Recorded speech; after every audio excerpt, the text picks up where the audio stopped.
सिमत जुर्अतो हिम्मत का है इजहार, सीधी बात रिवायात सहाफत का अलंबरदार, सीधी बात।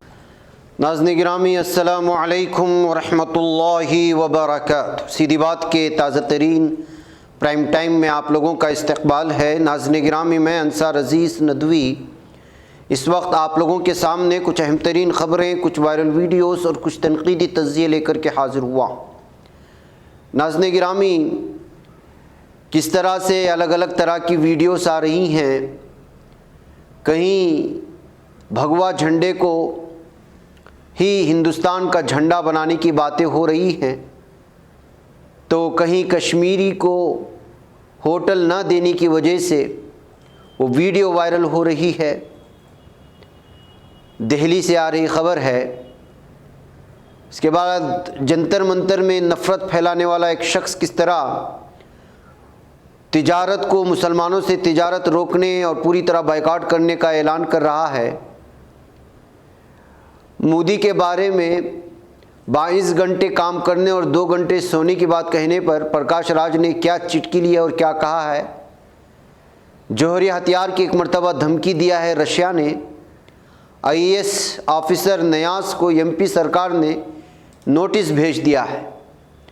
अगर बीवी शोहर से अलग होकर के रह रही है तो उसको ससुराल में भी रहने का हक़ है। इस तरह हाईकोर्ट का फैसला आया है। दबंगों ने दलित से नाक रगड़वाई है। फिर वही कश्मीर फाइल्स के सिलसिले में ख़बर है।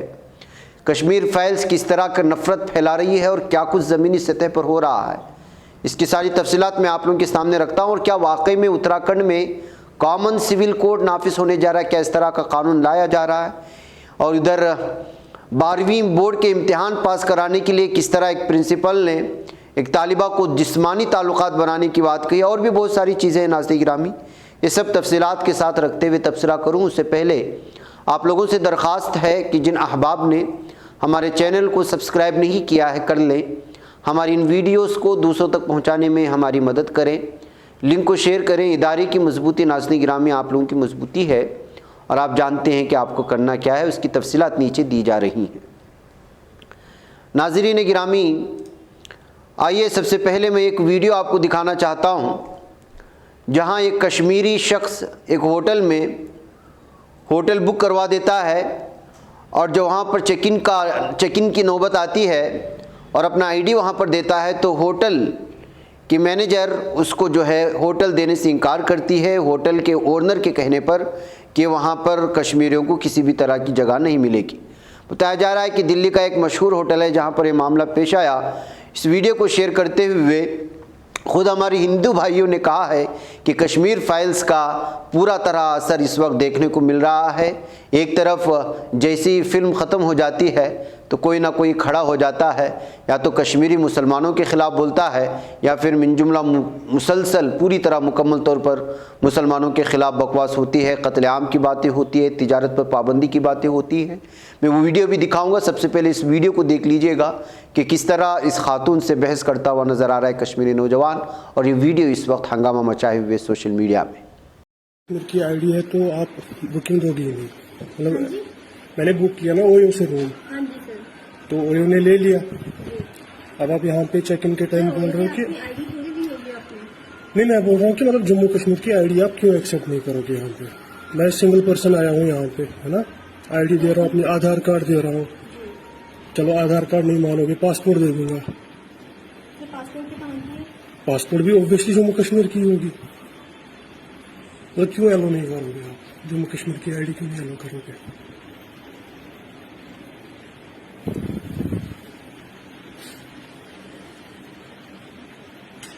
होटल प्लीजेंट इन है ना ये,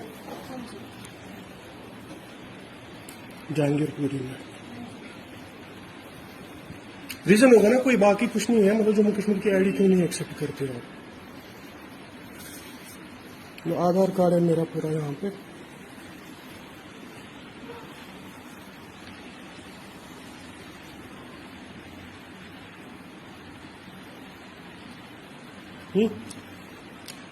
मैम बताओ ना, गर्मी हो रही है, बहुत जाना है घर। अब आप अलो नहीं कर रहे हो तो बताओ क्यों नहीं कर रहे हो?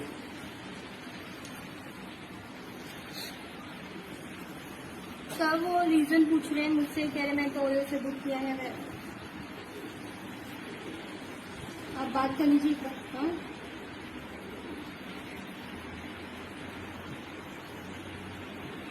अच्छा सर वो नहीं मान रहे ना।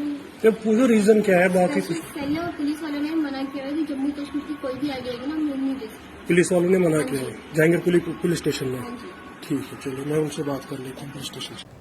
तो नाज़रीन गिरामी, एक तरफ कश्मीर फाइल्स का ये हालत है, तो दूसरी जानिब इस वीडियो को देखिए कि आज मॉर्निंग प्राइम टाइम में भी हमने वहाँ का मंजर दिखाया था।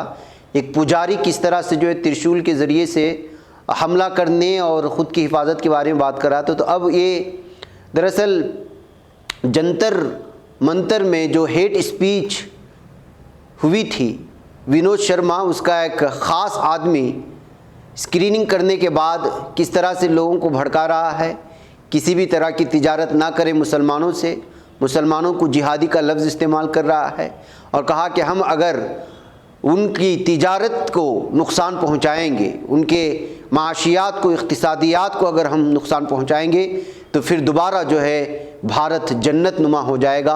ये कहते हुए भड़काने की कोशिश कर रहा है। आप इसको आवाज़ के साथ सुने, फिर ख़ुद अंदाज़ा लगाएं कि इस वक्त सुबह से शाम तक सोशल मीडिया नहीं, भारत की अक्सर चीज़ों में बस यही फ़िल्म का और फिल्म के बाद की इन्हीं तरह के तफसीरों का जिक्र चल निकला है। आप इसको सुने, फिर मैं आगे बढ़ता हूँ। जैसे कश्मीर में पंडितों की स्थिति हमने इस मूवी के माध्यम से देखी। यदि आज हम नहीं जागे तो निश्चित ये हमारी जो आने वाली पीढ़ी है ना, मध्य प्रदेश के बड़वानी जिले में भी यही स्थिति होगी। हम सिर्फ यदि दो काम कर लें, हमें हथियार नहीं उठाने की आवश्यकता है अभी कि हम हथियार उठा के लड़ाई लड़ें। हम हमारे धर्म के लिए सिर्फ जाग जाए, दो तय कर लें कि न हम हमारा कबाड़ा किसी जिहादी को देंगे और न किसी जिहाद वाले की दुकान से हम खरीदी करेंगे। सिर्फ दो चीज, आर्थिक रीढ़ की हड्डी यदि इनकी हम तोड़ देते हैं तो निश्चित तौर पर हमारा भारत जैसे कश्मीर पहले स्वर्ग था वैसा का वैसा बना रहेगा।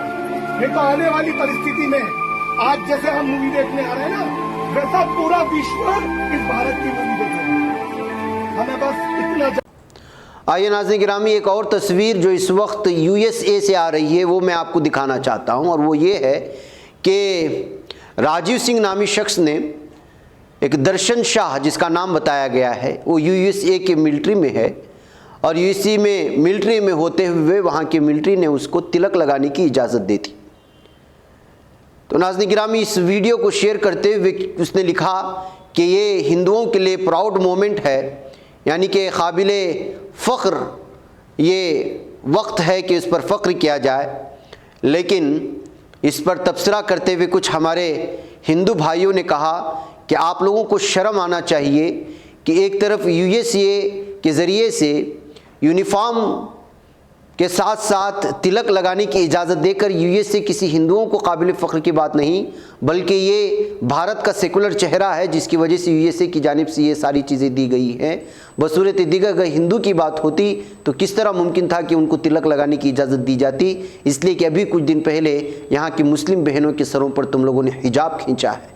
ये कहते हुए ख़ुद हमारे एक हिंदू भाई जिसका नाम निखिल बताया गया है, उन्होंने इसका जवाब देते हुए इस तरह का अंग्रेज़ी में ट्वीट किया जो बहुत ही पढ़ने के लायक था, तो मैंने वो आप लोगों के सामने रखा। इसी तरह नाज़रीन गिरामी, एक और कर्नाटका से जो मेले, कर्नाटक के 3 इलाके में, साहिली 2 इलाके और शिमोगा मलनाड के एक इलाके में जो हब्बा होता है या फिर जो मेला जात्रा जिसको कहा जाता है, बहुत मशहूर होता है। 3 साल में कहीं पर एक मरतबा मनाया जाता है तो कहीं 2 साल में, और ये छोटे मोटे कारोबारियों के लिए जो हफ्तावारी बाज़ार में अपनी दुकानें वगैरह लगाती हैं उनके लिए बहुत फ़ायदेमंद होता था। लेकिन इधर 3 मेलों में और मंदिर के इंतज़ामिया के ज़रिए से ताजिरों पर, मुस्लिम ताजिरों पर पाबंदी को लेकर के TV9 ने आज यहाँ पर एक ये लिखा कि क्या मुसलमानों को जिस तरह से तिजारत करने से रोका गया है वो सही है या गलत, ये कहते हुए लोगों से कमेंट मांगा। इस मौके पर भी हमारे खुद हिंदू भाई सामने आए और इसको ट्वीट करते हुए जवाब दिया, जिसका नाम नूतना बताया गया है। उसने कहा कि ऐ बेगैरतो, अजीम प्रेम जी, रतन टाटा, सिप्ला कंपनी, नोकिया या टोयोटा, ये सब कंपनी जिसमें बहुत बड़े पैमाने पर हिंदू काम कर रहे हैं, आपको क्या महसूस होता है कि ये सब के सब हिंदू की कंपनियां हैं? हरगिज़ नहीं, ये सब मुस्लिम कंपनियां हैं जिसमें हज़ारों की तादाद में हिंदू काम करते हैं। अगर वो भी आप लोगों को काम से निकालना शुरू कर देंगे तो आप क्या करेंगे? फिर उन्होंने उसके नीचे ये भी लिखा कि आप जिस मंदिरों की बात कर रहे हैं उन मंदिरों को सबसे ज़्यादा अतिया और हदिया देने वाले लोग वो लोग हैं जो मुस्लिम देशों में कमा रहे हैं, जैसे दुबई और सऊदी अरब में। अगर मुसलमानों के मुल्कों से कमा करके यहाँ के मंदिरों में भरने वालों को, उन्हीं के इहाते में अगर मुसलमानों को तिजारत से रोका जाए और वहाँ पर आप लोगों को काम से निकाला जाए और मुल्कों से निकाला जाए तो आप लोग क्या करेंगे? ये कहते हुए ख़ुद हमारे हिंदू भाइयों ने इन तमाम चीज़ों का जवाब देने की कोशिश की है। तो नाज़रीन गिरामी, दरअसल बहुत सारी चीज़ें ऐसी हैं जिसमें इस वक्त भी बहुत सारे सेकुलर हिंदू भाई लगातार जो है मुसलमानों की पुष्पनाई के लिए, उनके सपोर्ट के लिए खड़े होते हैं। असल मामला ये होता है कि जो है इन तमाम चीज़ों को जब तबसरे होते हैं, उनको रिट्वीट करने वाला, उनको बड़े पैमाने पर फैलाने वाले ना होने की वजह से उनकी आवाज़ दब जाती है। इसलिए कि जब इस तरह के नफ़रत वाले इमेजेस सामने आते हैं तो उसको रिट्वीट या फैलाने के लिए तो बीजेपी का IT सेल है, लेकिन इन पर जवाब देने वालों का रिट्वीट करने के लिए कोई इस तरह का सेल नहीं बना है, जिसकी वजह से खुद हमारे हिंदू भाइयों की बहुत सारे जो इंसाफ पसंद हैं, इंसानियत नवाज लोग हैं, उनकी ये सारे कमेंट्स जो है वो दब कर रह जाते हैं। बहर कैफ नाज़रीन गिरामी, आपको मालूम होना चाहिए कि नरेंद्र मोदी के सिलसिले में महाराष्ट्र के बीजेपी के एक शख्स ने, बल्कि लीडर ने, वहाँ के सदर ने यह दावा कर दिया है कि वो सिर्फ 2 घंटे सोते हैं और 22 घंटे काम करते हैं। इस बात को लेकर के अब नरेंद्र मोदी का भी और बीजेपी लीडर का भी बहुत ज़्यादा मजाक बनाया जा रहा है सोशल मीडिया में।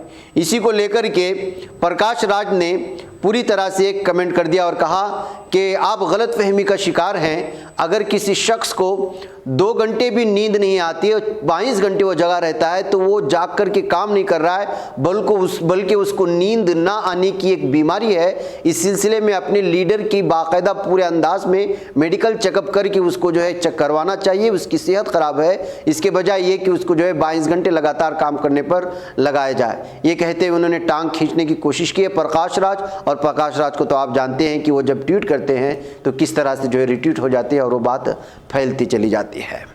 नाज़रीन गिरामी, रशिया की धमकी सामने आई है। जी हाँ, दिमित्री पेस्कोव ने कहा है कि रूस उस वक्त तक जौहरी हथियार इस्तेमाल नहीं करेगा जब तक उसके वजूद को ख़तरा ना हो। रूसी खबर रसा एजेंसी तास के मुताबिक उन्होंने कहा कि यूक्रेन में ऑपरेशन प्लान के मुताबिक जारी है। किसी को यकीन नहीं था कि सिर्फ 2 दिन तक चलेगा।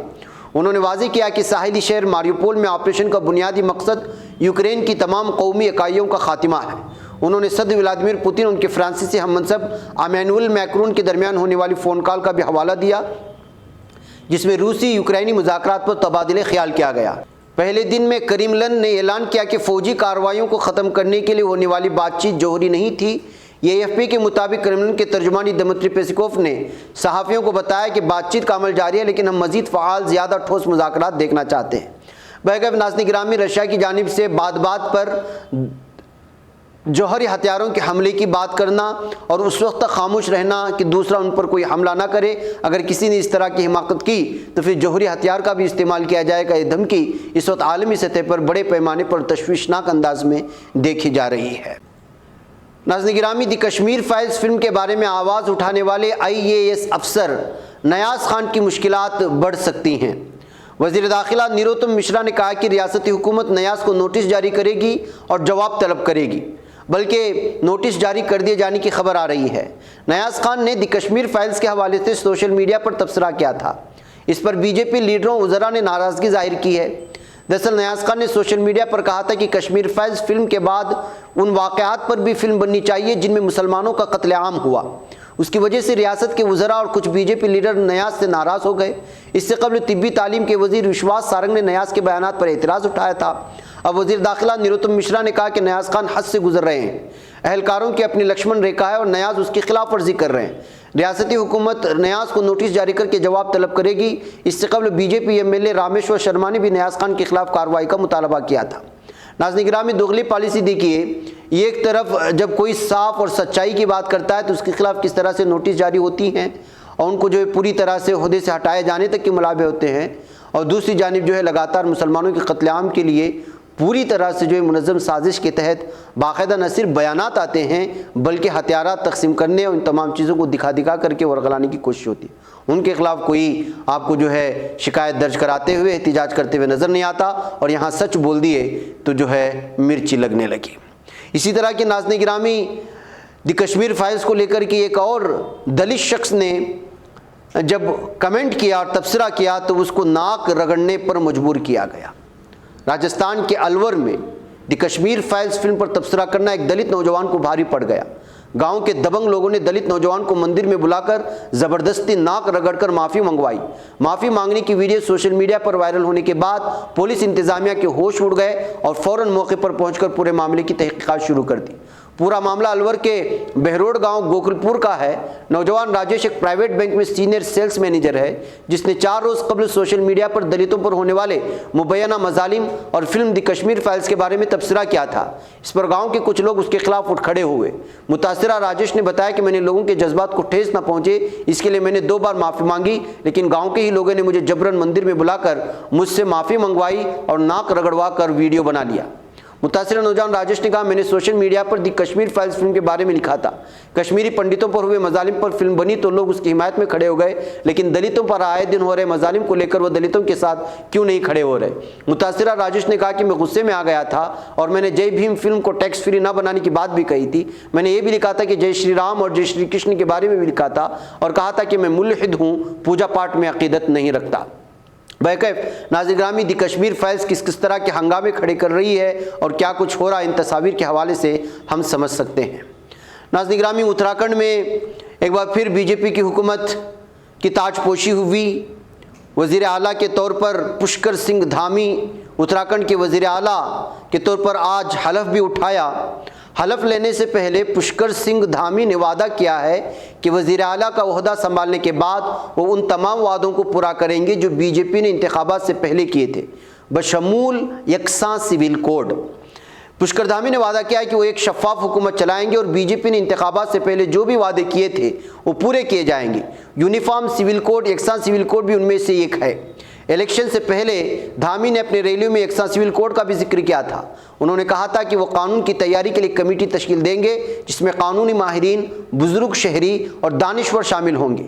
हम आपको बताते चले नाज़रीन गिरामी कि यकसा सिविल कोड यानी यूनिफॉर्म सिविल कोड का मतलब है कि हिंदुस्तान में रहने वाले हर शहरी के लिए एक आम कानून होगा, चाहे वो किसी भी मजहब या ज़ात का हो। यकसा सिविल कोड में शादी, तलाक और जायदाद की तकसीम में तमाम मज़ाहिब के लिए यकसा कानून लागू होगा। इस तरह की चीज़ें पेश करने की कोशिश हुई हैं। अब पुष्कर सिंह धामी के यहाँ पर हलफ लेने के बाद क्या वाकई में उत्तराखंड में कॉमन सिविल कोड नाफिज करने का कानून पास किया जाएगा, इसको लेकर के तबसरे शुरू हो चुके हैं। नाज़रीन गिरामी, कल्लड़ का भट्ट आप जानते हैं कि ये शख्स किस तरह नफरत फैलाता है। अब इसने भगवा झंडा मुल्क का कौमी परचम बन सकता है कह करके एक मरतबा फिर तनाज़े खड़ा कर दिया है। हिंदुस्तान टाइम्स की एक रिपोर्ट के मुताबिक भट्ट ने बेंगलुरु के मुज़ाफ़ाती इलाके कट्टर में विश्व हिंदू परिषद के करने का कोरागजा मंदिर की तरफ से हिंदू इत्तेहाद के लिए मुनक़िद एक बड़े पैदल मार्च के दौरान कहा कि अगर हिंदू समाज मुत्तहिद हो जाए तो ऐसा हो सकता है। उन्होंने कहा, मौजूदा तिरंगे झंडे से पहले कौन सा झंडा था? इससे पहले बरतानवी झंडा था। हमारे मुल्क का परचम एक सब्ज़ तारा और चांद हुआ करता था। अगर पार्लियामेंट और राज्यसभा के अरकान की अक्सरियत कौमी परचम को तब्दील करने के हक़ में वोट देती है तो उसको तब्दील किया जा सकता है। उन्होंने कहा कि वो कौमी परचम का एहतराम करते हैं। ताहम उन्होंने ये भी कहा कि तिरंगा अक़लियती बरादरी को खुश करने, अपीज़मेंट के लिए मंजूर किया गया था। इसी तरह वंदे मातरम को खारिज करने के बाद कौमी तराना जन गण मन को मंजूरी दी गई थी। उन्होंने कहा, मौजूदा हिजाब तनाज़ा जिहाद की एक शक्ल है। पॉपुलर फ्रंट ऑफ इंडिया जैसी तंजीमें तलबा को किताबों से ज़्यादा हिजाब को अहमियत देने के लिए भड़का रहे हैं। इसने कहा कि यह अजीब है कि कुछ मुस्लिम लड़कियां हिजाब पहनने पर इसरार कर रही हैं जबकि सानिया मिर्ज़ा और सारा अबू बकर जैसी ख़वातीन उसके खिलाफ हैं। तो नाज़रीन गिरामी, आप अंदाज़ा लगाएं कि किस किस तरह का हवाला देकर के इस वक्त हिजाब के और उसकी अहमियत को पूरी तरह से कम करने की कोशिशें हो रही हैं और पूरी तरह से इस वक्त जो है जलसे में और मुख्तलिफ़ इलाक़ों में जा कर के इसके ख़िलाफ़ अलग किस्म से भड़का करके मैदान बनाने की कोशिशें हो रही हैं। नाज़रीन गिरामी, अफ़गानिस्तान में हलाक होने वाले फ़ोटो जर्नलिस्ट दानिश सिद्दीकी के वालिदैन अख्तर सिद्दीकी और शाहिदा अख्तर ने इंटरनेशनल क्रिमिनल कोर्ट यानी जराइम की बैनुल अक़वामी अदालत में तालिबान के ख़िलाफ़ एक शिकायत दर्ज कराई है। उन्होंने अपनी शिकायत में 6 तालिबान रहनुमाओं के नामों का भी जिक्र किया है और कहा है कि अफ़गानिस्तान के शहर स्पिन बोल्दक में हलाक हुए उनके बेटे के मामले की तफ्तीश की जानी चाहिए। आपको बता दें कि अपनी शिकायत में तालिबान की जिन रहनुमाओं के खिलाफ दानिश के अहलखाना तहक़ीक़ात का मुतालबा कर रहे हैं, उनमें जहां तालिबान के सुप्रीम कमांडर मुल्ला हिबतुल्ला अखुंज़ादा, तालिबान क़यादत की कौंसिल के सरबराह मुल्ला हसन अखुंद और चीफ तर्जुमान और कतर में तालिबान की सियासी दफ्तर के सरबराह मुल्ला अब्दुल गनी बरादर और तालिबान के वज़ीर दिफा शामिल हैं। वहीं मौलवी मोहम्मद याकूब मुजाहिद कंधार के तालिबान गवर्नर गुल आगा शेरज़ई और तालिबान के तर्जुमान ज़बीउल्लाह मुजाहिद के नाम भी इस शिकायत में दर्ज किए गए हैं। शिकायत में इल्ज़ाम लगाया गया है कि दानिश सिद्दीकी का कत्ल जंगी जुर्म भी है और इंसानियत के खिलाफ भी जुर्म है। तो नाज़रीन गिरामी, इस तरह तालिबान के अहम रहनुमाओं के खिलाफ फ़ोटो जर्नलिस्ट दानिश सिद्दीकी के वालिदैन का इंटरनेशनल कोर्ट में पहुँचने की वजह से एक खबर अचानक सुर्खियों में आ गई है। वह नाज़रीन गिरामी, मुझे यहाँ पर इजाज़त दें, इंशाअल्लाह फिर आप लोगों से मुलाकात होगी। अस्सलामु अलैकुम रहमतुल्लाहि व बरकातुहू। बच पाता है कोई सहाफ़ी की निगाहों से, मिलाता है ये लोगों को मोहब्बत की पनाहों से। करम और दर्द मंदी का है एक संसार, सीधी बात अज़ीमत जुर्अतो हिम्मत का है इज़हार, सीधी बात अज़ीमत जुर्अतो हिम्मत का है इज़हार, सीधी बात। ये चैनल हक निगर बनकर कुचल देता है फितनों को,